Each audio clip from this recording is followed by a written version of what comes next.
जगतज्योती क्रांती बसवेश्वर महाराज यांनी कधीही जातीवाद केला नाही। त्यांनी प्रत्येक 18 पगड जाती एकत्र घेऊन सोबत एकाच अनुभव मंडपमध्ये काम केलं आहे आणि त्यांनी ही क्रांती केलेली आहे। परमपूज्य डॉक्टर बाबासाहेब आंबेडकर यांनी सुद्धा कधीही जातीवाद केला नाही, पर लोकांनी त्यांच्यासोबत जातीवाद केला, पण त्यांनी कधीही जातीवाद केला नाही। परमपूज्य डॉक्टर बाबासाहेब आंबेडकर यांनी सुद्धा प्रत्येक जातीवर अन्याय अत्याचार होऊ नये म्हणून त्यांनी संविधान लिहिलं आणि या संविधानामध्ये प्रत्येक जातीचा वेगवेगळा कॉलम त्यांनी लिहून ठेवलेला आहे, जेणेकरून कुठल्याही जातीवर अन्याय अत्याचार होऊ नये।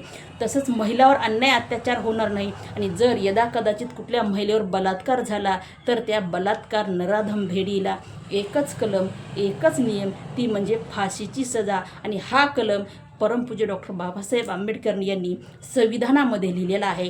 पण सरकार या कलमाला आणि या नियमाला नेमकं बाहेर का आणत नाही किंवा हा कलम का लागू करत नाही?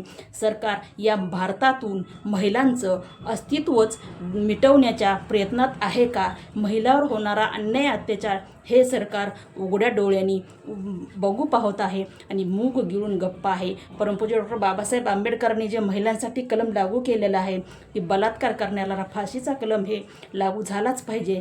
केंद्र सरकारनं हा कलम अंमलात आणला पाहिजे, कारण भारतामध्ये दिवसेंदिवस महिलावर होणारे अन्याय अत्याचार, बलात्काराचे प्रकार हे दिवसेंदिवस वाढतच आहेत।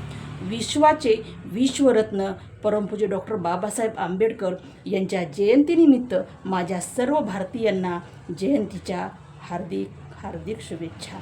जय हिंद, जय महाराष्ट्र।